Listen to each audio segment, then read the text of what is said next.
DW Inside Europe. Hello and welcome to Inside Europe. I'm Kate Laycock in Germany. This week on the show, shock result in the Netherlands. Far-right politician Geert Wilders surges to victory. I think that people would not understand and not accept either that if the biggest winner of the elections would not have an important role in that coalition. And we have to compromise on many issues to make sure that those votes are getting worth their money. Finland closes all but one border crossing with Russia, and choppy waters ahead for Spain's Pedro Sanchez. All those stories and more coming up on the show.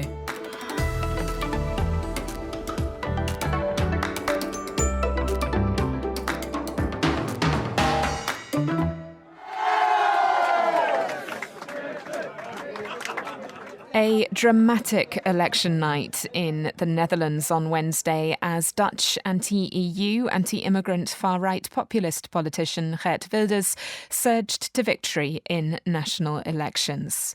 Beating all predictions, his Freedom Party won 37 out of 150 seats, well ahead of all other parties.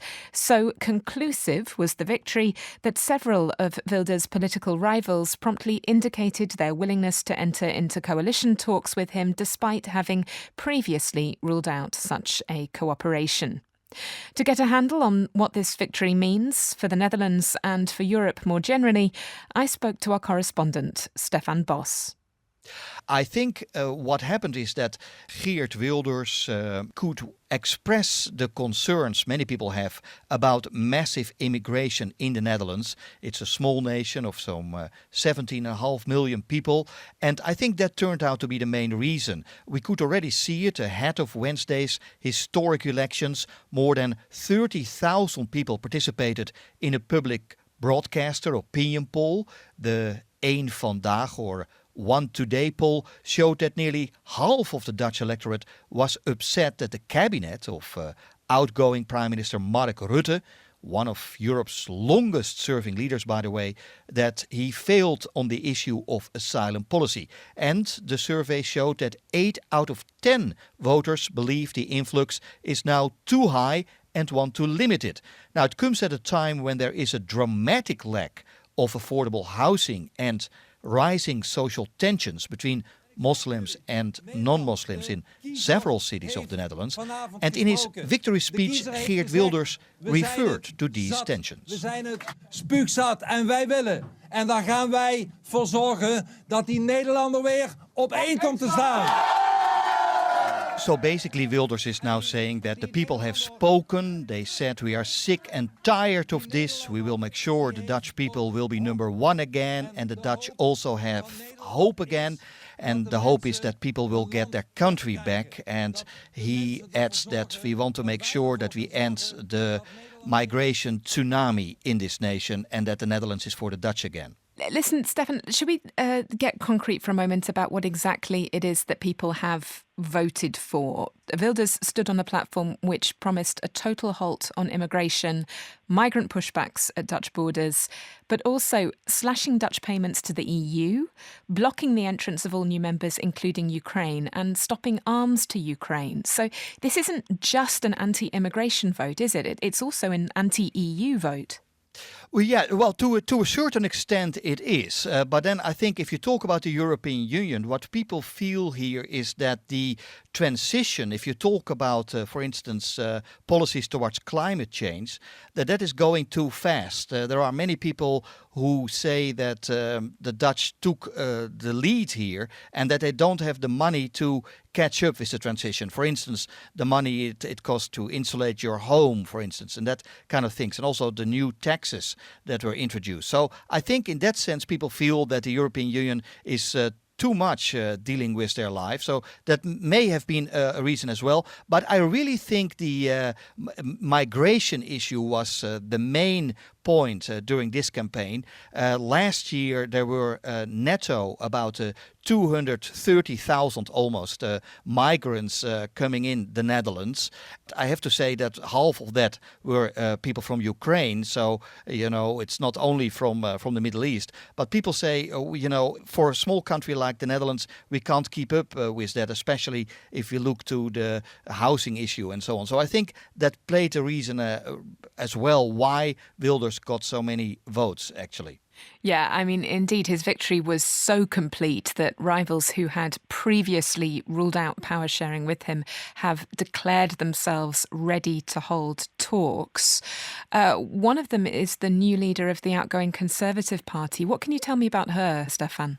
Dilan Jesselgus is her name, and she had hoped to write history as the first woman prime minister and the first person with a migrant background to become the next prime minister. And actually, the opinion polls went well for her. Even a few weeks ago, she was really seen as the main contender for the job. Voor ons valt de uitslag tegen.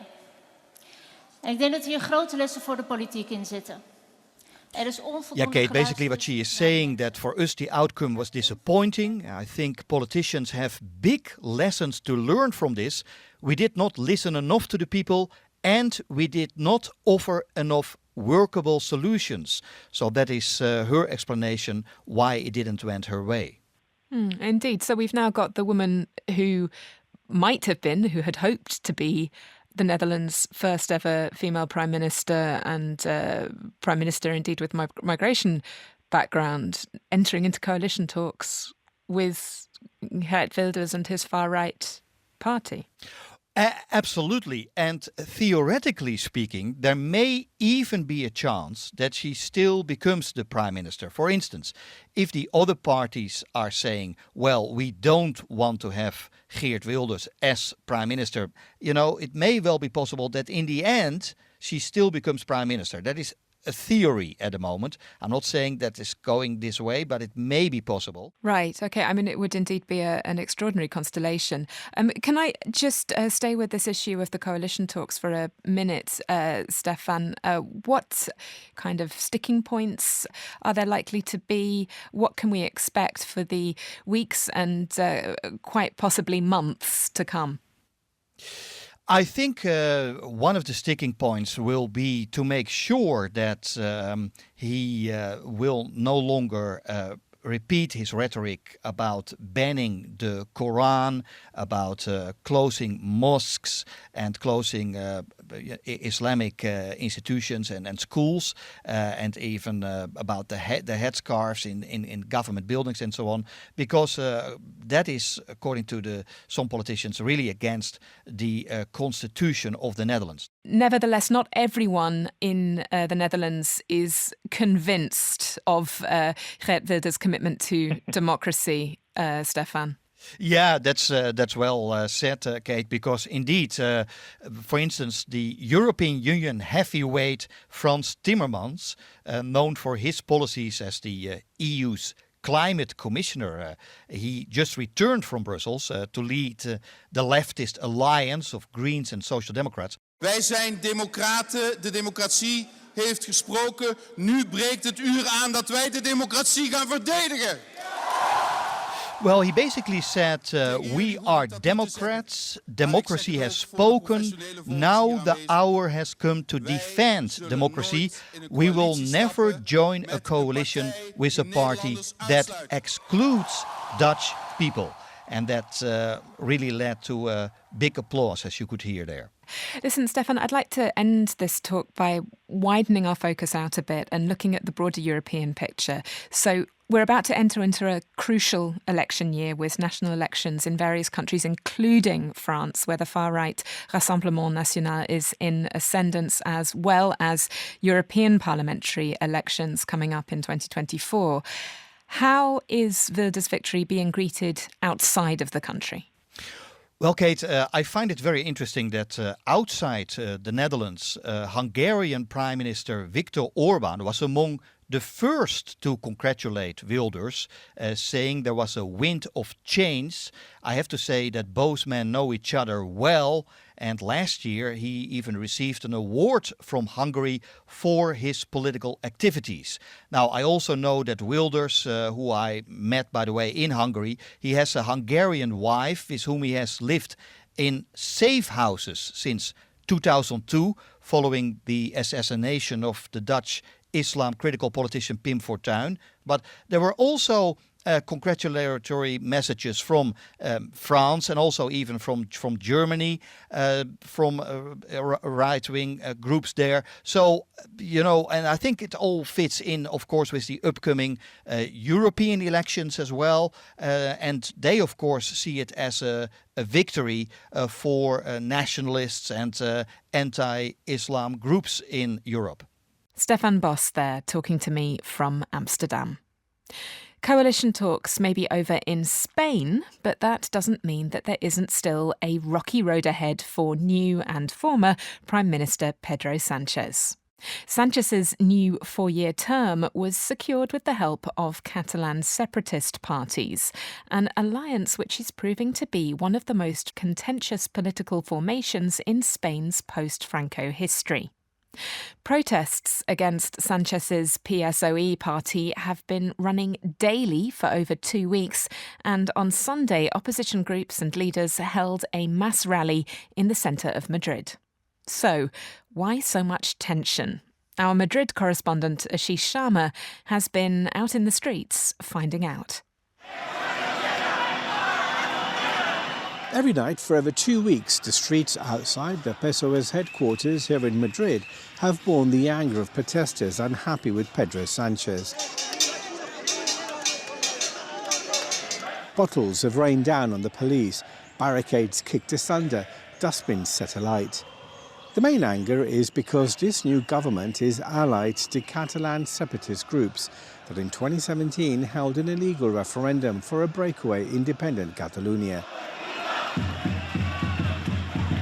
That was against the Spanish constitution, and it led to the national government taking over the region, and the Catalan president, Carles Puigdemont, leader of the Junts Catalan party behind the referendum, fled to Brussels, where he's been living ever since. He has a national arrest warrant hanging over his head, which means he faces prison should he ever set foot in Spain. That was until last week, when Sanchez struck a deal with Junts Catalan. A law of amnesty to pardon all those who were involved in that referendum was sent to the Constitutional Court, and Sanchez picked up their 7 seats that he needed to become Prime Minister. Declaro otorgada la confianza del Congreso de los Diputados a don Pedro Sánchez Pérez Castejón como presidente del Gobierno. Well, I was reporting for Inside Europe. Just here I'm standing now, some 100 metres from Congress. It's a normal scene today, traffic passing through, tourists taking photos, people sitting around in street cafes. A far cry from the scene on the day that Sanchez's victory was announced in Congress. But as I approach the main core of the demonstration, I'm just looking at some of the placards which are on display here.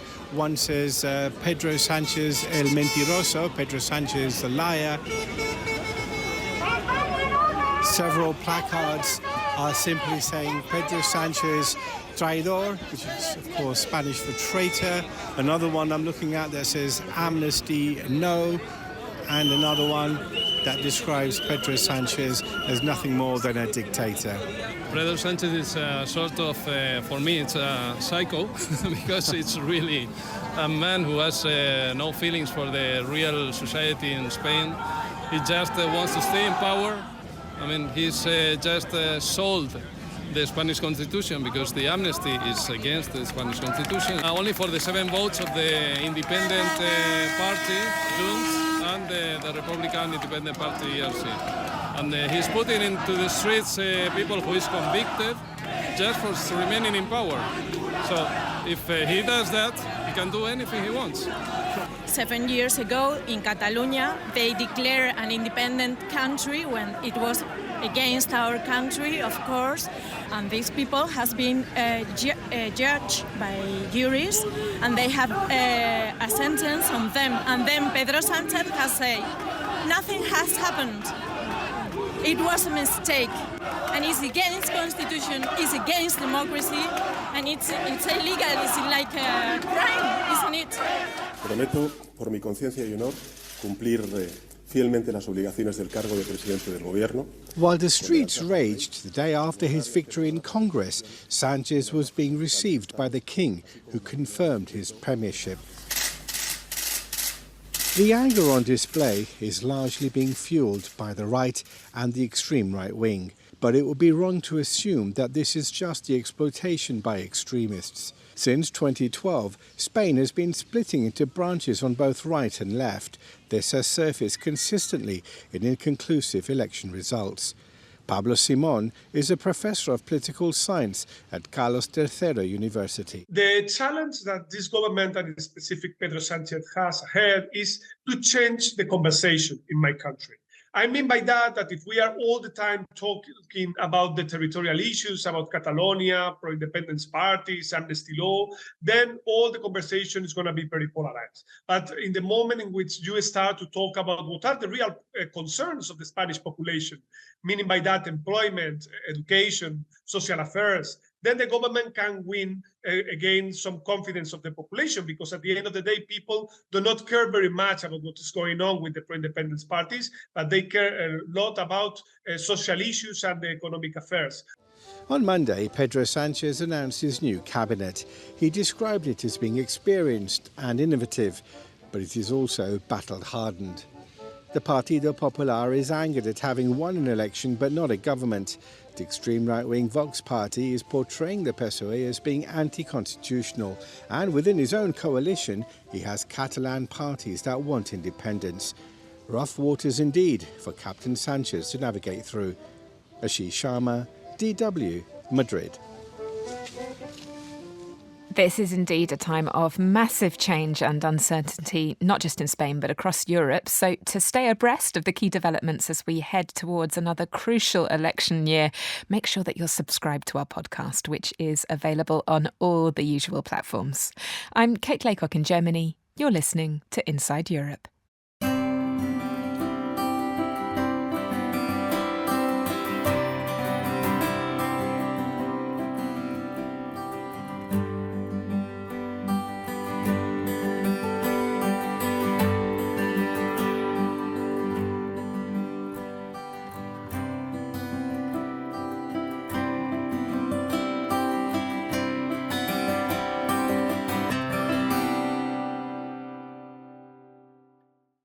As of midnight on Friday, all but the northernmost crossing point between Finland and Russia will be closed. The decision by the Finnish government comes in response to the entrance into the EU of some 600 people who crossed over in the space of a month from Russia into Finland without valid travel documentation. The people come from a range of nations, including Yemen, Afghanistan, Kenya, Morocco, Pakistan, Somalia and Syria, and are expected to claim asylum within the bloc.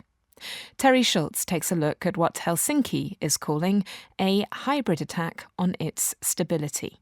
For months, Finland has been dealing with an increasing flow of would-be migrants who show up at border crossings with no visas, asking for asylum. Finally, as the trickle went from a handful to dozens per day, Helsinki tried to block the Russian tactic by closing first its 4 southernmost border stations and now all but the one furthest north. Here's Finnish Interior Minister Mari Rantanen explaining the decision through an interpreter. Those that have arrived to the border have told that they have received help in arrival. And even though the numbers have not been so significant on their own, but the phenomenon as such is more important. And that's why Finland wants to send a clear message that this is not acceptable.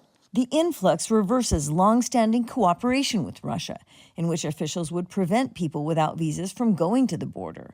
Now these groups of mostly young men from Afghanistan, Iraq, Somalia, and Syria are reportedly being driven to the border area, given bicycles, although crossing by both bike and foot are banned, and in some cases even physically being pushed across the border if they show reluctance. Foreign policy analyst Henry Vanhanen says it's impossible to know exactly why Russia chose this timing, but it's not hard to see why it's useful. Clearly something that Russia wants out of this is to see how we react. So in a way, this could be an intelligence operation to showcase Finland's ability to act in a situation like this.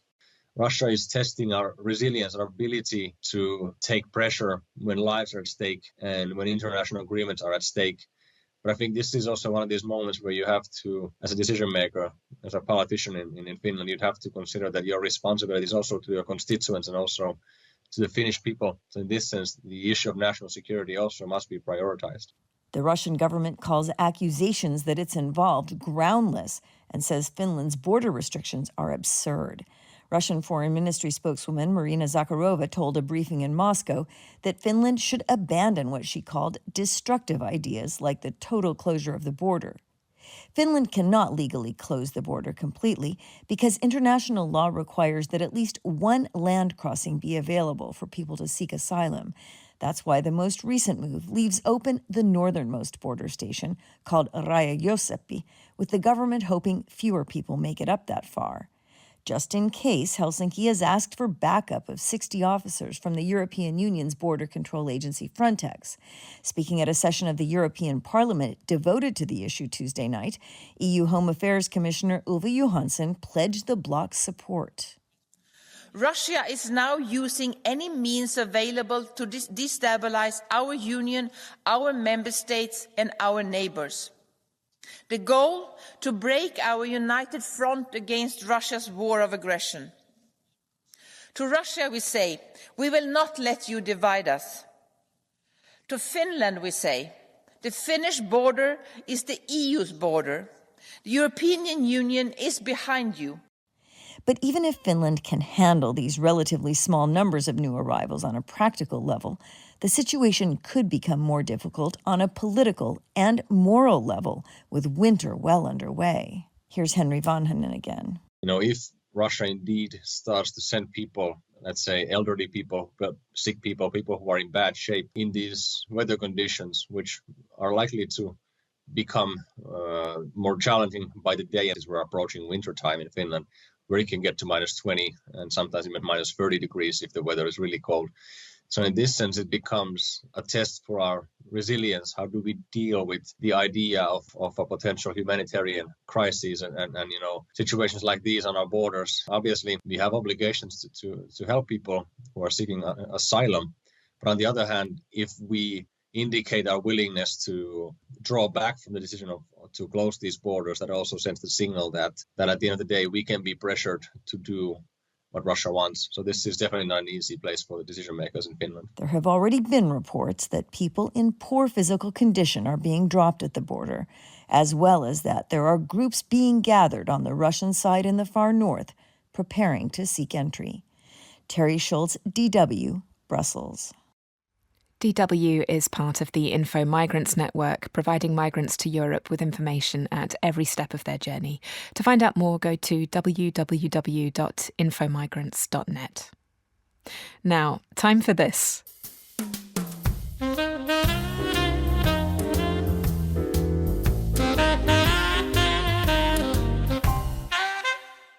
Last week, we asked you when and where Colossus, the world's first large-scale electronic computer, went into use. The answer was 1944 in Bletchley Park, UK, home of Britain's wartime code-cracking operation, beating Penn State's ENIAC machine by 1 year. This week, we're asking which of these countries does not share a border with Russia? Is it Finland, Norway, or Sweden? If you think you know the answer, or if you just want to take a guess, then head over to Spotify to take part in the poll. This is Inside Europe, and I'm Kate Laycock in Germany.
You're listening to Inside Europe. I'm Kate Laycock in Germany. Coming up in the next half hour, double game. Just what is Erdogan's position on the Middle East? Mafia mega trial, hundreds of mobsters behind bars. Ndrangheta works with the state, works with politicians. And this is really important to understand because there is a huge difference from being just an alternative to the state and being basically embedded within the state. AI legislation, the EU is in a race against time, and Night at the Circus, German contemporary circus, that is. Those stories and more coming up on the programme. Broadcasting from Germany, this is Inside Europe. It's a pretty open assumption in German political circles that Recep Tayyip Erdogan's visits to Berlin are to be endured, not enjoyed. And this time round, any governmental trepidation ahead of the Turkish president's visit last week would have been well justified. Whilst German Chancellor Olaf Scholz has positioned himself as an ally of Israel in the current Middle East conflict, Erdogan has rejected the designation of Hamas as a terrorist organisation, instead referring to the armed Palestinian group as a liberation movement. However, whilst Erdogan's rhetoric has caused exasperation in Europe, what he says and what he does appear to be very different. Our Turkey correspondent Dorian Jones reports. Zunächst mal, ich habe es bereits in meinem Statement gesagt, Israel hat ein Selbstverteidigungsrecht. Es war ein furchtbarer, brutaler Angriff, den die Hamas gemacht hat auf Kinder. At a press conference in Berlin with the German Chancellor Olaf Scholz, Turkish President Recep Tayyip Erdogan sought to take the moral high ground. He condemned Israel's ongoing assault on Gaza and chided Berlin for what he called its silence over the growing civilian death toll. Borçlu olsak bu kadar rahat konuşamayız. Ama borçlu olanlar... I speak freely because we don't owe anything to Israel, Erdogan said, suggesting that Germany supported Israel out of guilt over the Holocaust. But the Turkish leader's former Prime Minister, Ahmet Davutoğlu, who now leads his own party, picked up on Erdogan's Berlin rhetoric, accusing him of double standards. İsrail'e borcunuz yoksa Why continue oil shipments from Ceyhan to Israel if we owe nothing? We applaud the president's claim of no debt to Israel, but it's crucial to scrutinize why our resources, fuel for Israeli planes, food for their soldiers, building materials for settlers, are still being supplied.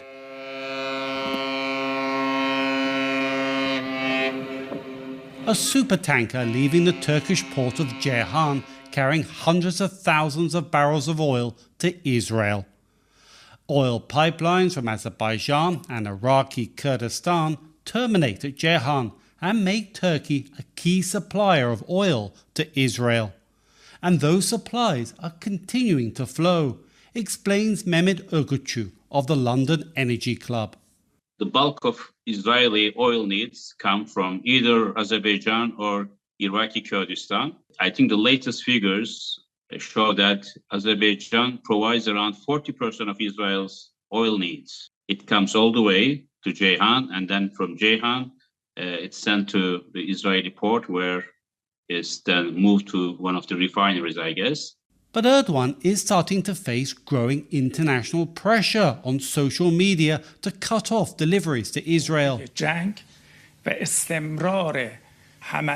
This month, during a press conference in Ankara, Iran's Foreign Minister Hussein Amir Abdullahian called on countries delivering oil to Israel to cut their supplies, a call ignored by his visibly irritated Turkish counterpart Hakan Fidan. But analyst Ögücü says cutting off Israeli oil supplies would only have a symbolic impact. I don't think that Israel will suffer in any way, because oil is plentiful in the world markets.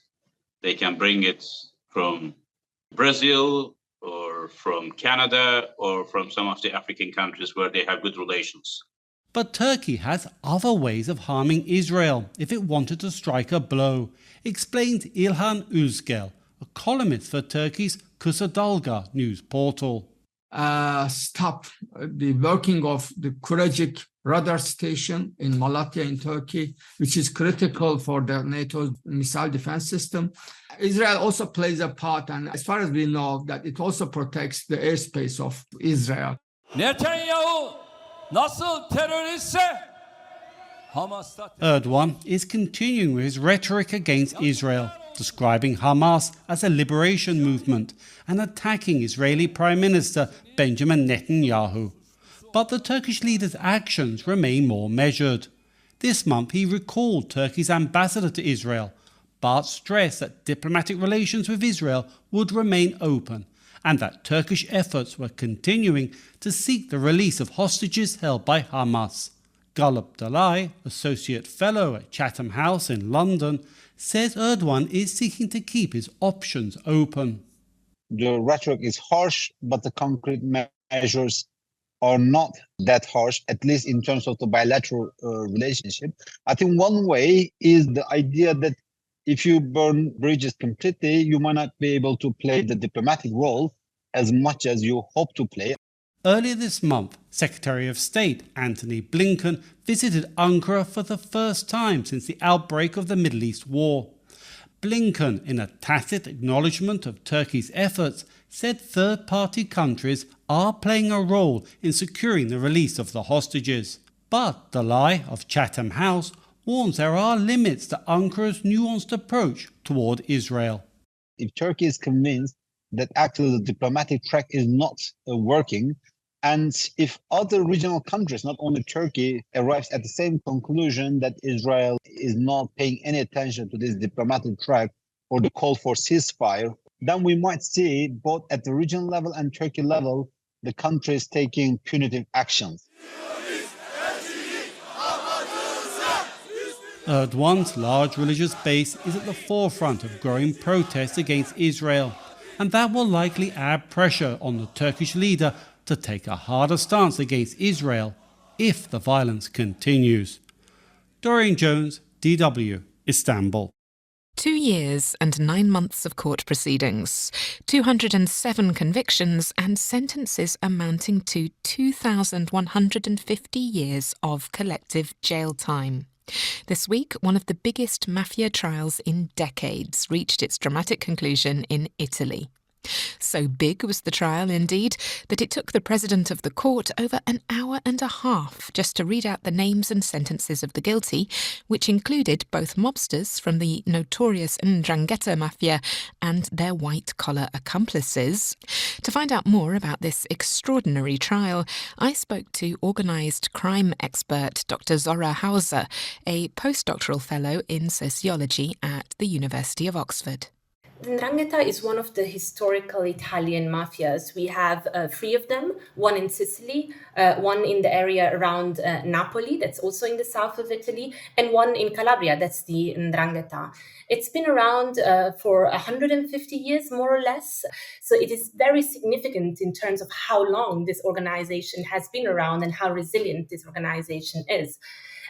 It is organized in different cells. We call them clans. They are mafia families.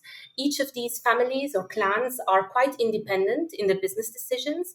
They can decide, for example, to invest in drugs, mainly in cocaine. We see this is the case nowadays. They can decide to get involved in politics, but still we see a lot of extortion. What we see is they're involved in all sorts of business.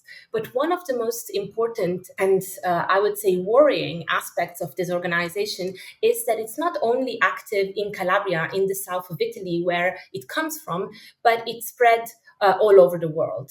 So this is really what makes this organization so dangerous, or at least special, as opposed to other organizations which have spread as well beyond their territory of origin, but not to an extent as it is the case for the 'Ndrangheta.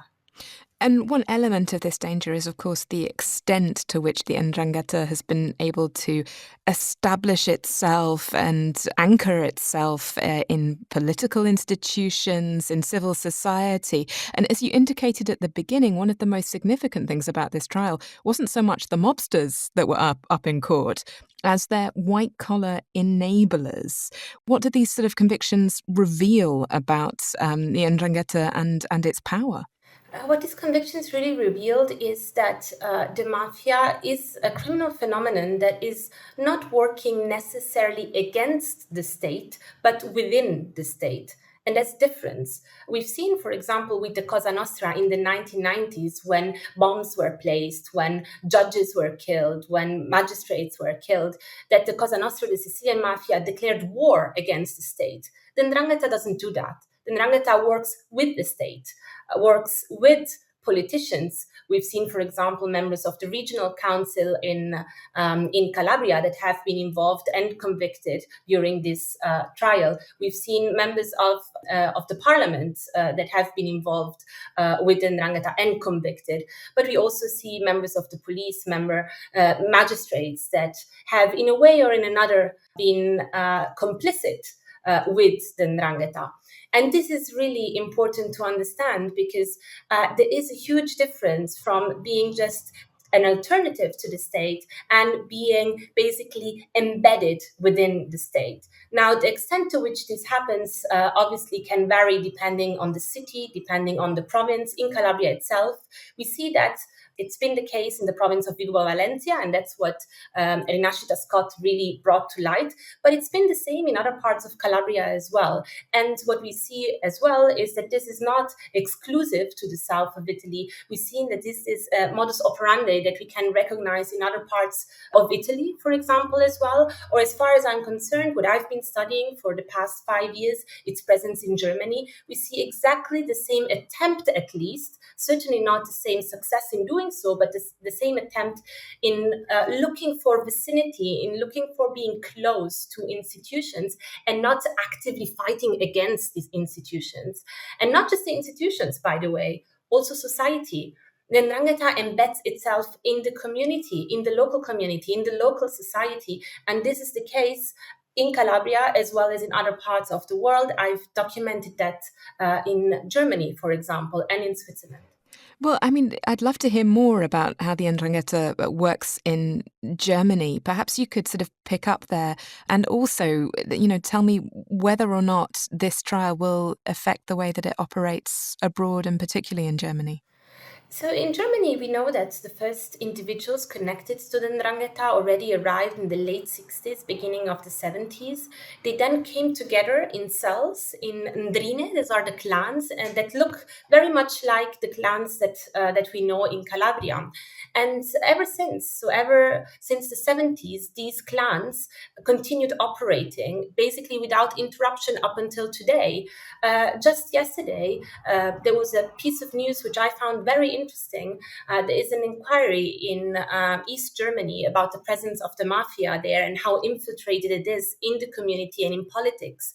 And a former judge, testified to it, saying that he was close friend to one of the frontmen of a mafia clan and that he helped him basically getting away with charges on drug trafficking. It gives us a little bit of an idea of how this organization is infiltrating entire societies, not just in places like Calabria, where unemployment is rampant, where there is basically no alternative for the future, but also in places that actually have pretty good conditions, in which all of these problematic conditions are not present. It's an organization with many heads, and the mythical image that comes to mind there is, of course, the Hydra. But when you try and cut off the head of a Hydra, another one grows in its place. Is that going to be the same sort of scenario that we're going to see after these trials, or will Ndrangheta really have been slain? Well, this is a trial that looks at very specific constellation of clans in one province in Calabria. We know today at least 150 different clans can be traced back to the organization. So yes, there's going to be another clan that takes its place. It's not going to be immediate. And we've seen the trial manage to bring to justice and to convict some of the most important bosses. This is already very important. And it will certainly weaken the organization in that very specific part of the region, but not in other parts of the region, not in the area of Crotone, for example, Cosenza, in other provinces and in other parts of the world. This trial has basically no effect whatsoever. Dr. Zora Hauser is a specialist researcher in organised crime and a postdoctoral research fellow at the University of Oxford. Now, in the week of Sam Altman's dramatic exit from and then return to ChatGPT's mother company, we decided that it's high time that we check back in with the EU's ongoing attempts to regulate the runaway technology that is generative AI. Those attempts are grouped together under the EU's AI Act, which is currently in its final stages of adoption and, when implemented, will represent the Western world's first set of mandatory boundaries for artificial intelligence. Our reporter, Ben Batka, travelled to Spain, which currently holds the rotating EU Council presidency, where he spoke with AI startups, industry representatives and AI researchers at the Small and Medium Enterprise Assembly in Bilbao. What are the consequences of termination? The consequences of termination are outlined in Section 13 of the agreement. Here are the specific consequences. 1. The supplier may be invited to tender for the right to... Martin Regan, co-founder of Slovak startup Sequence AI, uses voice recognition to enter a so-called prompt in a simple chatbot interface. In less than 10 seconds, the underlying artificial intelligence, or AI, sifts through thousands of contracts with tens of thousands of pages and spits out a detailed answer with bullet points. Those 8 bullet points refer to a part of a contract which you can navigate right away to. So you can check your answer immediately. So now you can make an educated business decision and decide how to proceed in this term. Risk mitigation is a huge part of this. But then again, imagine a use case where you need an immediate answer. Let's say, would I pay a penalty if I did this with the supplier X? The questions you can ask are, almost unlimited. Regan, who says the AI is 80 to 90% accurate during the implementation and gets better as it learns from more customers' data, presented his AI contract management software at the Basque Open Industry exhibition in Bilbao this month.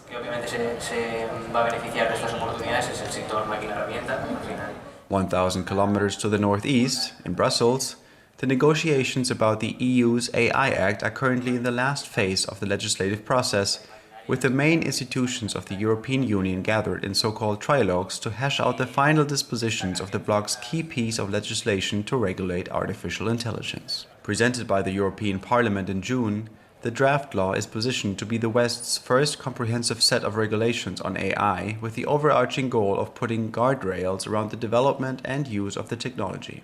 Regan, who says they've signed up several enterprise and smaller clients so far, thinks the AI Act will have both positive and negative consequences. The opinions that we're hearing is kind of mixed. We work with contracts and highly sensitive data. That's the first thing they ask us. If the regulations and the AI Act in Europe basically gives more trust to our clients, trust in meaning data is safe and the AI is not going to just take it and put it somewhere where they don't want to have it. That's going to have a great impact for us as well. Last week, negotiations on the AI Act abruptly stopped over so-called foundation models, large deep learning neural networks that power chatbots like the one of Sequence AI. Then, Germany, France and Italy, the EU's 3 largest countries, over the weekend warned that slapping tough restrictions on these newfangled models would harm the EU's own champions, like German OpenAI competitor Aleph Alpha. Europe needs a regulatory framework which fosters innovation and competition so that European players can emerge and carry our voice and values in the global race of AI, the 3 countries said in a joint paper which suggests self-regulating foundation models through company pledges and codes of conduct. My name is Margaret Rutzky. I'm working at the Confederation of Crafts and Small Businesses. We are based in Brussels and represent over 1 million crafts companies. I spoke to Rutzky last week in Bilbao at the European Commission's flagship conference on small and medium enterprises, or SMEs. It is with great pleasure that I'm here today at the opening of the SME Assembly 2023. Depending on how narrow or broad one defines AI, between 2 and 8% of craft enterprises in the EU used AI last year, according to a Bitkom study. But 5% plan on using it in the future. Rutzky believes regulation is precisely what's needed. The main objective of the AI Act to generate more trust for the consumers, for the users, and be competitive with the other parts of the world like the US and China. Just imagine an AI-powered garage door. There is a certain malfunctioning with the algorithm. It kills the cat. Now, who is liable? We need to resolve all these thorny legal questions in order to increase a higher adoption of AI. Echoing the German, French, and Italian call for less regulation, Sequence AI co-founder Martin Regan, whose contract intelligence chatbot has been trained on OpenAI's ChatGPT-4 foundation model, among others, thinks the reporting duties and other transparency obligations the AI Act might entail could put EU companies at a competitive disadvantage. My main concern with the AI Act and the regulation of AI in Europe is how competition is going to be slowed down here compared to US startups working with AI. For example, here when you create a new model, new technology, and until you get an approval or review from the regulator, someone in US can come up with the same idea or copy your idea, get it in the market much faster, and blows you out of the water and you lose your entire business. The AI Act differentiates between different risk levels, from limited risk over generative AI like ChatGPT or Google's Bard to what lawmakers consider high-risk applications such as real-time biometric surveillance in public spaces. Finally, technology like facial recognition tools or social scoring pose unacceptable risk and are to be banned. One of the aims of the Act is to protect democratic processes like elections from AI-generated deepfakes and other sources of disinformation. This is especially topical in light of next year's EU-wide elections. Earlier this month, European Union lawmaker Brando Benifei, one of the architects of the AI Act, told Reuters he expects it will serve as a blueprint that countries around the globe could use for their legislation. We worked on this risk framework that could be applied also in a different form, less mandatory than the EU one, but it could be a model for other applications in other parts of the world. Ben Bartke, DW, Bilbao. Lots to process there, so why not defrag your modem with a trip to the circus? Coming up in a minute. I'm Kate Laycock in Germany. Apologies for the puns. You're listening to Inside Europe.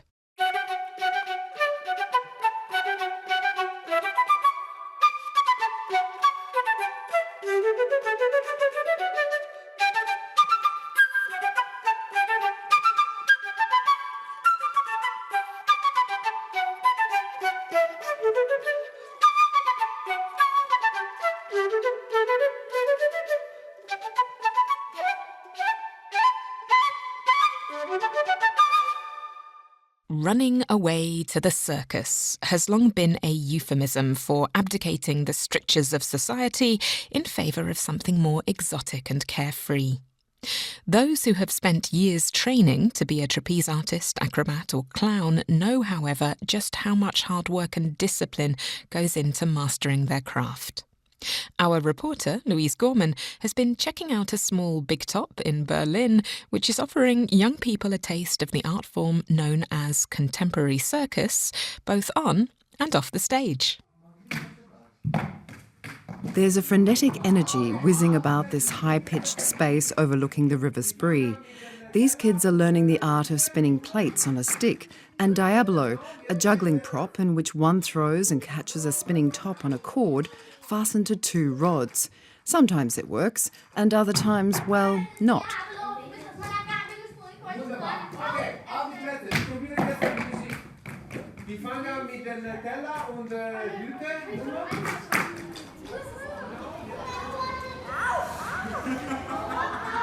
These fledgling performers are among 30 primary school-aged kids who've joined Circus Schatzinsel for a week of fun.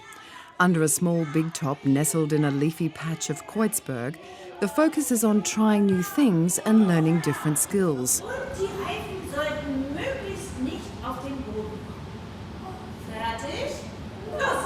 It's the day before the big show, but celebrating every person is an important daily ritual.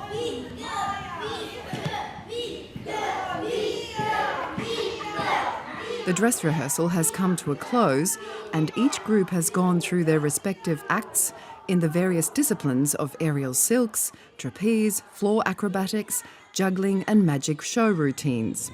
It's time to say goodbye until tomorrow.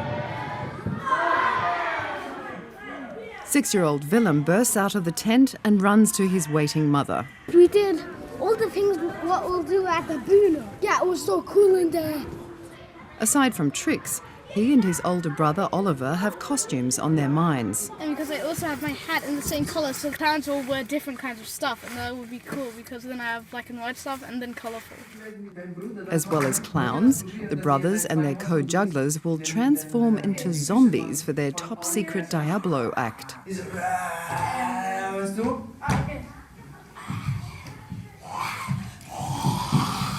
In German and in English, you use the same word to play and play on stage and play a game.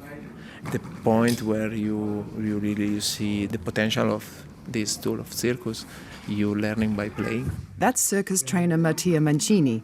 The 42-year-old Italian's first taste of the circus was in London, living with street performers from Covent Garden. Not the circus that you find under the tent, but the one that you find on the street. So I was fascinated about these people that were going to work with white face or like with crystal ball, whatever clown. And that was the first time that I get really interested of that. And one of them had a Diablo. So in 2003, I was 21. I started to play Diablo, I started to play with balls. The kindergarten teacher says he learned Diablo to relax. It was my way to get peace when I was studying, pedagogue, to take a break. So go outside and play on the park with clubs and balls. So it was something that belonged to me, that I learned a bit to do it, but not as a performer. Performing is pivotal to Emma Lauler's work as a circus artist. The 32-year-old Berliner requires 8 metres of roof space to practice her aerial routines and says contemporary circus offers rare insights into the limits of the human body. There's a body on stage and maybe this body is in danger or in a difficult situation. It's being pushed to the edge of its capacities, and that's something that everyone can relate to, and we see that. We feel it almost in our own body, and there's nothing we have to explain with words or anything. This is just self-explanatory. Lauler has co-curated Sight for Circus, a festival showcasing over 65 acts across Germany to give the genre a boost in line with its cultural place in neighbouring countries. In France, for example, it's already very established in the cultural scene, whereas in Germany it's still pretty young as an art form. So in many places artists are performing for free, theatres and venues are opening their place to make things happen on this weekend, to really show this is contemporary circus, and there is a lot actually.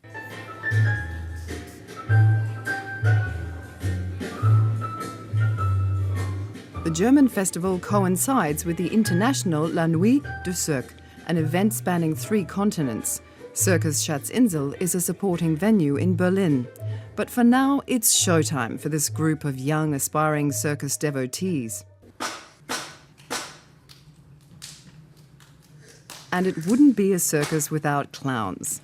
The audience is greeted by a series of slapstick greetings, hat tricks, and of course, a serious amount of mime.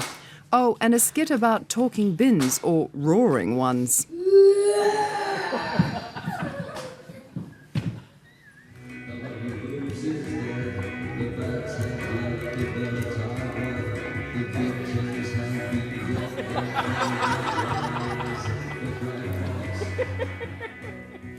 These kids are having a ball, and even when everything doesn't go to plan, encouraging applause from the public remind these novice performers that no matter what, the show must go on. Louise Gorman, DW, at Circus Schatzinsel in Berlin.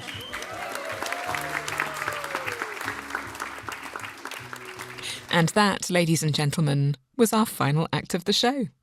This programme was produced by Helen Seeney, with help from me, Kate Laycock, and sound engineer Ziad Abu Sleiman. Inside Europe comes to you from DW in Germany.